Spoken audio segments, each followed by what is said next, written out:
ADRA rejoint les communautés mondiales pour commémorer la Journée mondiale des réfugiés. Le Congrès européen sur les centres de vie adventistes se tient au Portugal.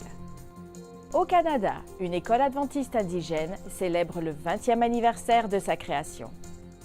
Les communicateurs adventistes explorent le potentiel de l'intelligence artificielle pour diffuser le message de l'Évangile. Le développement de ces titres et d'autres histoires encourageantes, tout de suite sur ANN.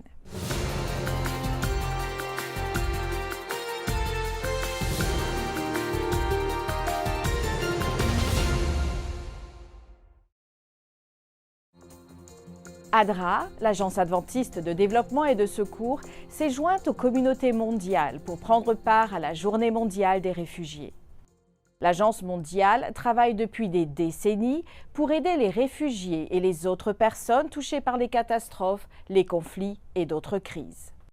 ADRA soutient actuellement les familles déplacées par des opérations impliquant des distributions de nourriture et l'attribution d'abris d'urgence, l'éducation, le soin de santé et le soutien aux moyens de subsistance.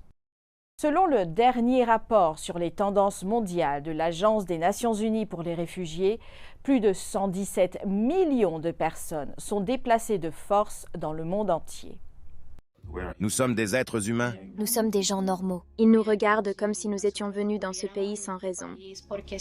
Je suis ici, j'ai besoin de votre aide, vous devez m'aider.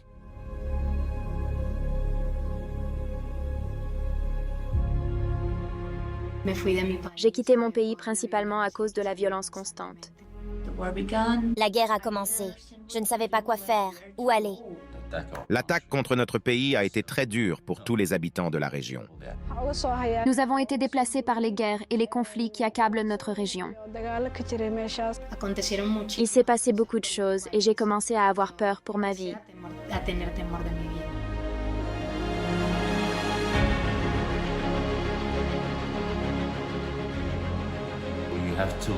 Nous devons laisser ce que nous avons construit auparavant et quitter toute notre famille, nos amis, notre ville, notre travail, tout.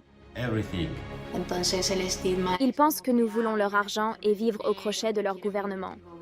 Ce n'est pas si facile de partir. Vous devez trouver un passeur qui vous fera sortir clandestinement. Vous n'avez rien et risquez votre vie.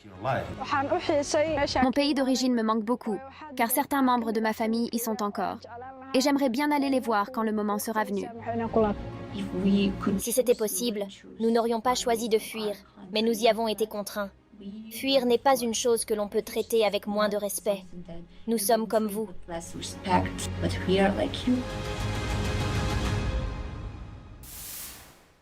L'hôpital adventiste de Penang, situé dans le nord de la Malaisie, a été nommé fournisseur de services de médecine nucléaire de l'année 2023 en Asie-Pacifique par Global Health Asia Pacific.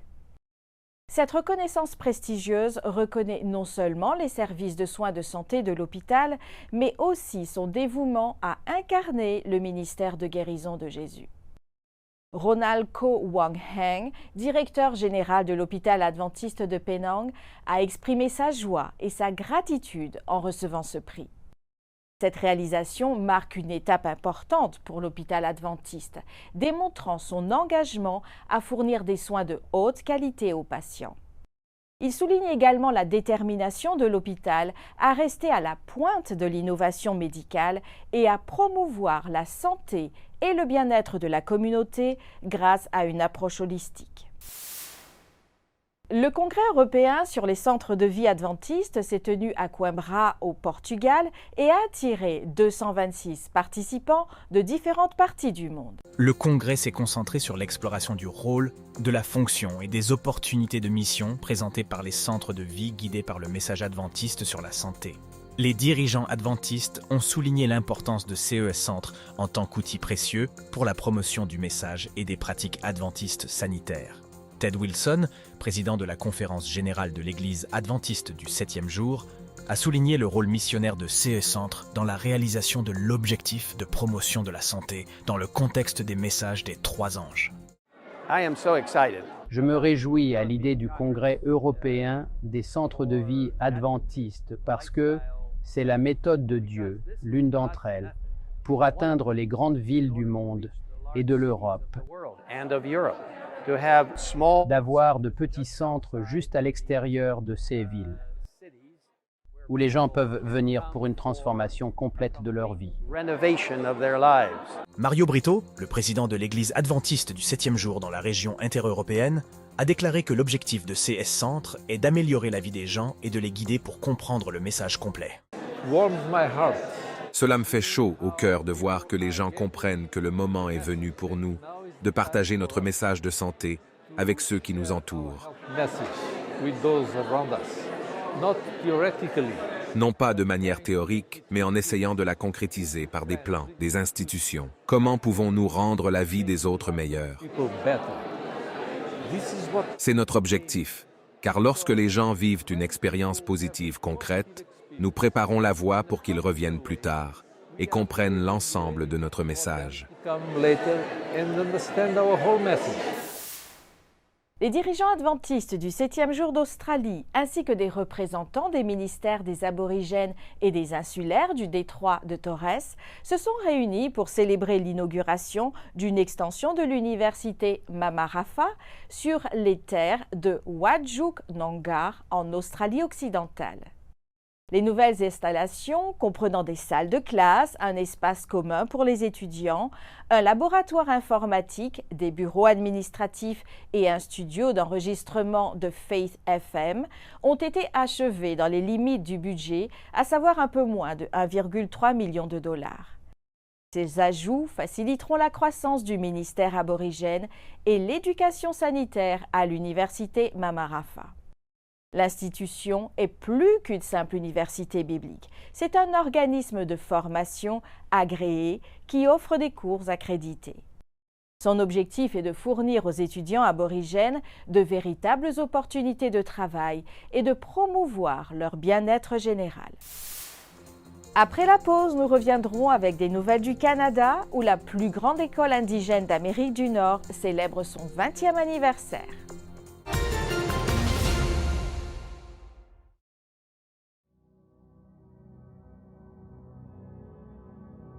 Voici comment Dieu utilise les volcans comme symbole d'espoir. Avec leur puissance massive, les volcans infligent des dégâts importants lorsqu'ils entrent en éruption, en particulier lorsqu'ils détruisent des communautés. Dieu a créé la terre pour qu'elle apporte un nouvel espoir après les violentes éruptions de feu. Une nouvelle vie surgit rapidement de la lave et des cendres, riches en minéraux. D'abord modestes, les petites espèces préparent un sol fertile pour d'autres plantes. Finalement, des forêts et des champs vigoureux poussent là où il n'y avait que désolation. Cela nous éclaire sur cette nouvelle création que Dieu fera naître de la destruction infligée par le mal. Nous pouvons être certains qu'il embellira en son temps, même les pires destructions causées par le péché.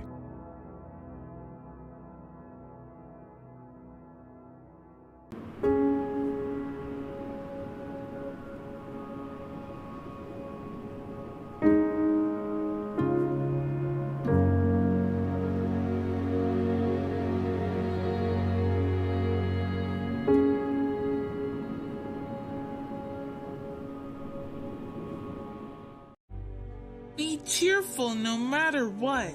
Pray all the time. Thank God no matter what happens. This is the way God wants you who belong to Christ Jesus to live.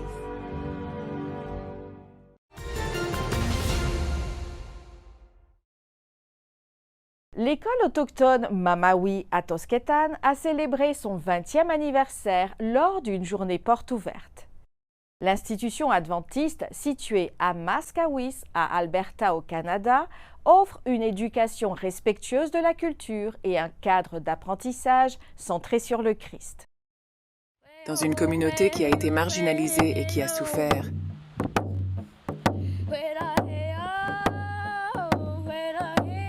de belles choses se produisent.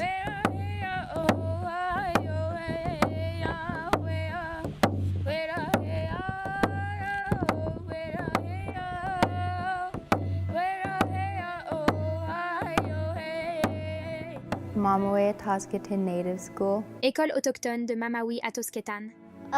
J'aime les sponsors parce que j'ai obtenu un 100%. J'aime les professeurs parce qu'ils essaient toujours de m'aider à avoir de bonnes notes.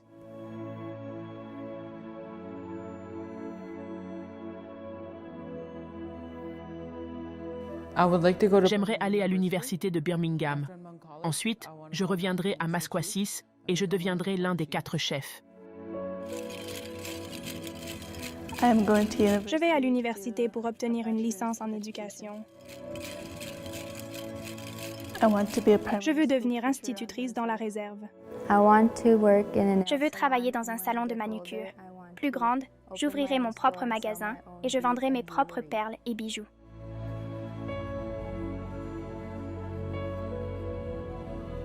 Quand je serai grande, je veux être une athlète, une danseuse et une boulangère. La campagne Bridge ne vise pas seulement à soutenir des étudiants. Elle offre des opportunités aux cris de Masquasis. L'Université adventiste de Sao Paulo, ou UNASP, prépare les jeunes à participer activement à la mission d'atteindre les gens partout dans le monde.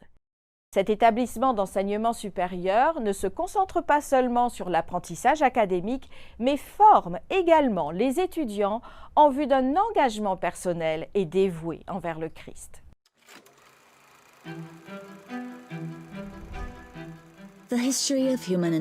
L'histoire de l'activité humaine est une histoire de technologie, d'expérience et de conquête des limites. Mais la technologie n'est plus une extension du corps humain. Elle vise à surmonter les faiblesses humaines. Dans cet environnement exigeant et en perpétuelle évolution, nous devons apprendre et nous adapter à une réalité façonnée par la technologie. C'est pourquoi ici, à l'Université adventiste de Sao Paulo, l'UNASP, nos étudiants apprennent tout en étant amenés à réfléchir sur le pourquoi, le comment et le quand de l'utilisation des ressources technologiques. Nous savons en effet que nos productions n'ont pas seulement un impact sur les étudiants, mais aussi la communauté, l'Église et la société dans son ensemble. Notre programme de communication vise à préparer les professionnels au marché du travail, mais surtout à former des missionnaires capables de préparer et de partager le message de l'Évangile éternel. Beaucoup de nos étudiants deviennent des agents de liaison, des attachés de presse, des chargés de relations publiques, des coordinateurs des réseaux sociaux, des vidéographes, des rédacteurs, des concepteurs et des stratèges en marketing dans nos unions et fédérations, nos hôpitaux, nos stations de radio et de télévision et dans d'autres institutions au sein de notre division et de l'Église mondiale. Certains d'entre eux retournent à l'UNASP pour enseigner.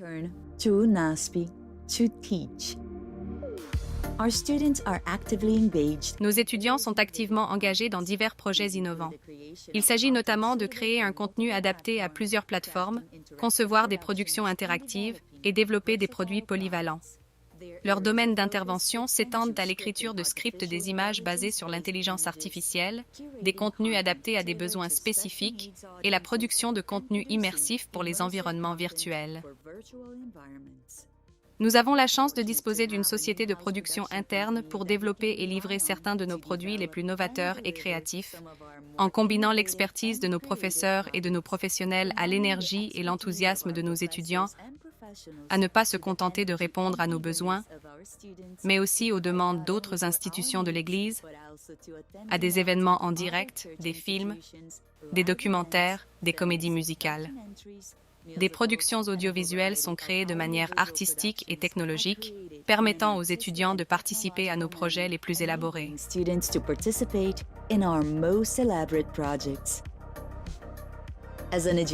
En tant qu'université qui prépare à servir dans la mission, nous fournissons un environnement qui encourage l'expérimentation, favorise l'innovation et adopte des initiatives qui explorent de nouvelles façons d'atteindre les gens partout dans le monde. Les habitants des régions reculées du pays ont maintenant la chance d'étudier dans une université adventiste et ils reçoivent la même expérience d'apprentissage grâce à nos programmes. Pour certains, c'est le seul moyen d'observer le sabbat, d'obtenir un diplôme universitaire et d'apprendre à connaître Jésus. Des gens qui cherchent à s'engager dans une formation continue, qui recherchent une connexion immédiate, qui ont un besoin d'appartenance, des personnes devant des écrans, nées à l'ère du numérique, nourries et stimulées par la technologie. Certains de nos étudiants maîtrisent déjà les applications, les logiciels, les appareils. Souvent, nous apprenons d'eux. Mais il ne s'agit pas seulement d'aiguiser et de perfectionner les compétences. Plus qu'un diplôme en communication, ce dont nos étudiants ont réellement besoin, c'est d'acquérir un objectif et une pratique qui se traduisent par une utilisation judicieuse de la technologie.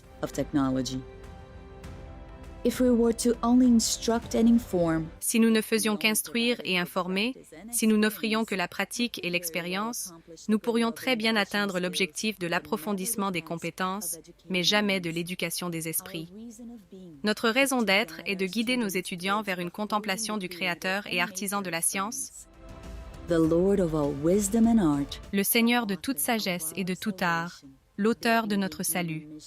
Leur engagement dans la mission est directement lié à leur engagement envers le Christ et à la perception que le travail que nous faisons requiert plus que des connaissances et la technologie. Il suppose que nous reconnaissions que l'histoire des limites humaines est l'histoire de l'omnipotence de Dieu.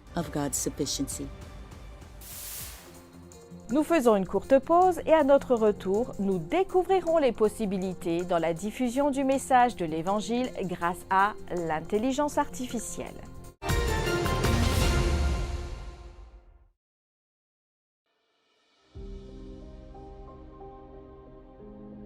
Dieu a-t-il créé les dinosaures? Il est facile de regarder ces énormes créatures terrifiantes et de se demander si un Dieu bon les aurait créées. Et parce qu'elles sont utilisées comme preuve de l'évolution, certains nient leur existence.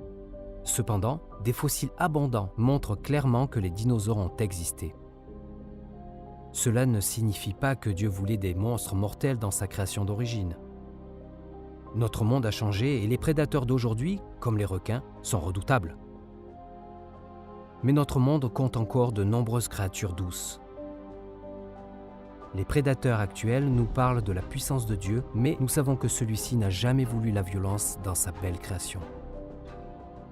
Les dinosaures peuvent inspirer la crainte, mais tout comme nous attendons que le lion se couche avec l'agneau dans la nouvelle création divine, nous pouvons espérer que les dinosaures, dans leur douce magnificence originelle, seront aussi présents.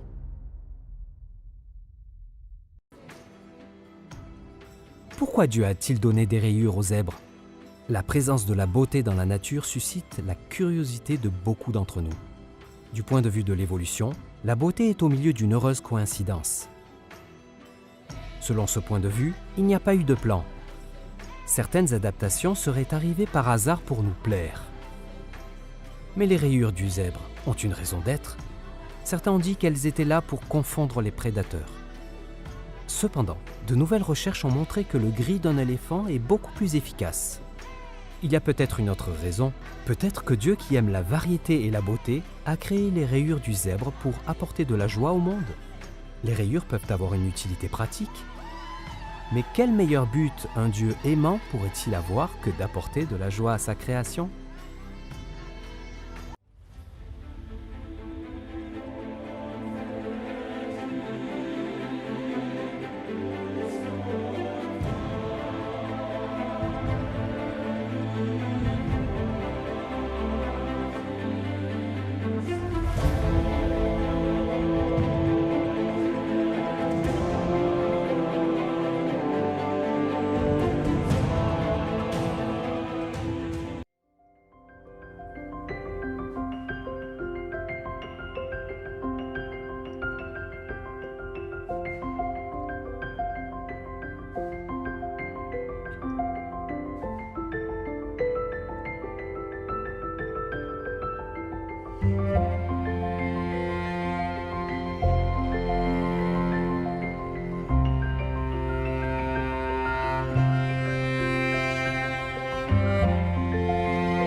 L'établissement scolaire adventiste Cebu, situé aux Philippines, a célébré son 93e anniversaire sous le thème « 93 ans de réalisation, de progrès et de rassemblement ».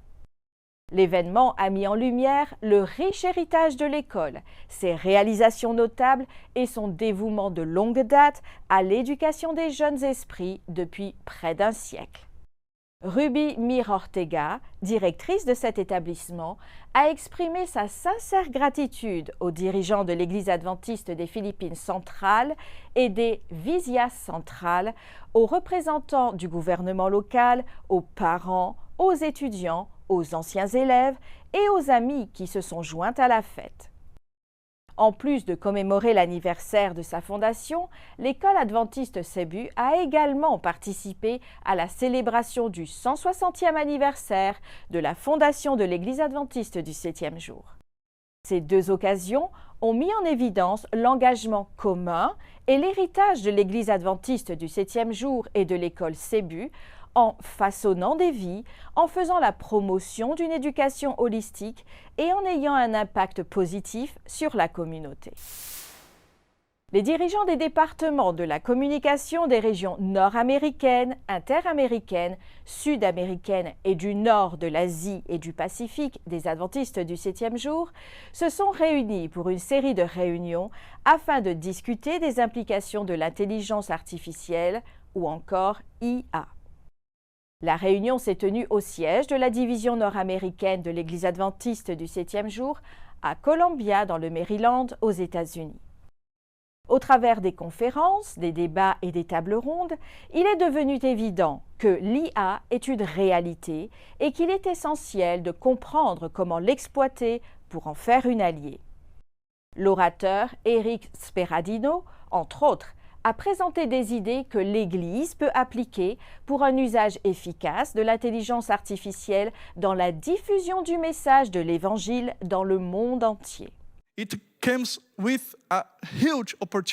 s'agit d'une opportunité énorme pour nous, en tant qu'Église, de nous occuper de la mission, prêcher l'Évangile éternel à chaque ville, à chaque peuple. Nous avons besoin de tous les coins du monde pour en faire un outil puissant pour nous. L'idée d'aujourd'hui est donc d'explorer les défis, les opportunités et le potentiel que nous avons à exploiter AI pour la diffusion de l'Évangile éternel dans tous les coins du monde. Que pouvons-nous faire? Quel est le type d'IA générative que nous pouvons utiliser et se développer pour prêcher l'Évangile éternel? De mon point de vue, en tant que spécialiste dans ce domaine, c'est même tout à fait possible. C'est tout à fait possible. C'est techniquement possible. Nous avons déjà les moyens de le faire.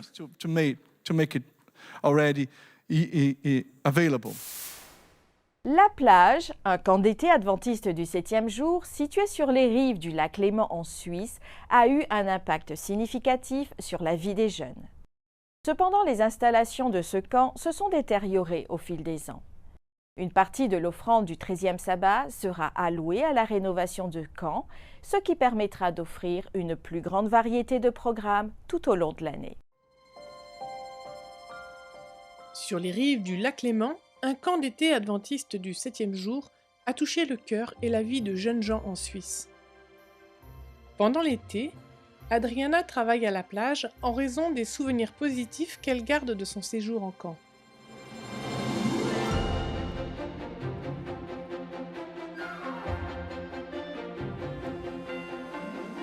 On a eu des moments où, par exemple, on allait juste là derrière discuter, échanger ou autour d'un feu de camp. Ou...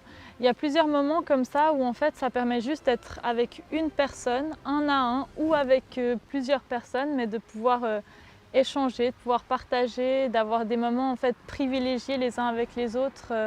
Les campeurs passent leur journée à faire des activités amusantes, comme des sports nautiques sur le lac, mais ils donnent aussi la priorité au développement d'un lien plus profond avec Jésus. Je pense que le fait d'avoir eu ces camps, ça m'a fait énormément grandir, que ce soit ici ou dans la JA en général.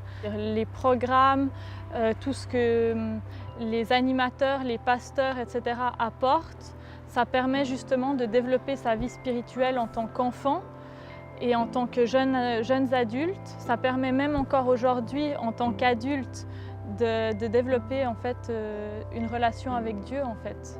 Et c'est ce qui se passe beaucoup ici. Grâce aux expériences vécues au camp, Adriana a vu le nombre de personnes donner leur cœur à Jésus et se faire baptiser dans le lac. Ça fait des frissons, ça donne des frissons parce que on se rend compte à quel point on a un Dieu qui est présent, qui est grand et ici, maintenant, avec nous, tout de suite à ce moment-là en fait.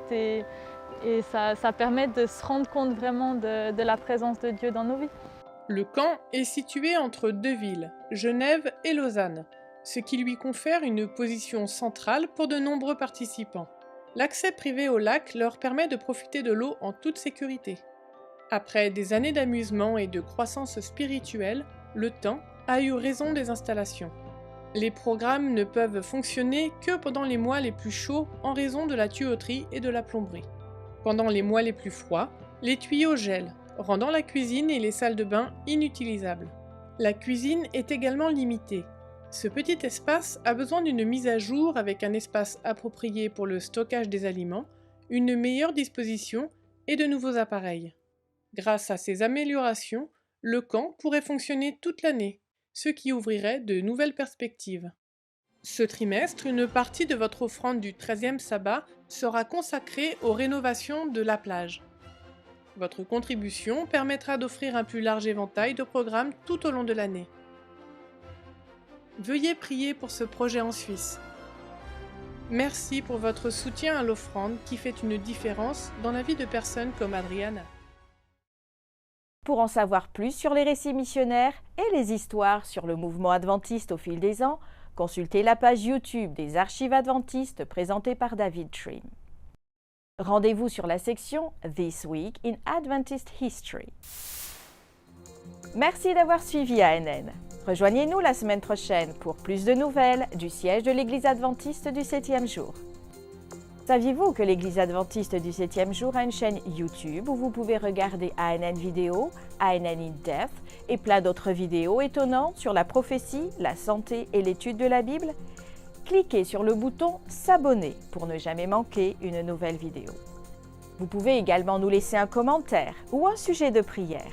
Une équipe prie pour vous 24 heures sur 24 et 7 jours sur 7. Avant de nous quitter, voici une bonne nouvelle tirée de Nahum au chapitre 1 et au verset 7. L'Éternel est bon. Il est un refuge au jour de la détresse. Il connaît ceux qui se confient en lui. Ainsi s'achève notre programme de cette semaine. N'oubliez pas que vous pouvez toujours visiter adventiste.news/fr pour des nouvelles quotidiennes et des vidéos. À la semaine prochaine pour d'autres nouvelles de foi, d'amour et d'espérance. Que Dieu vous bénisse.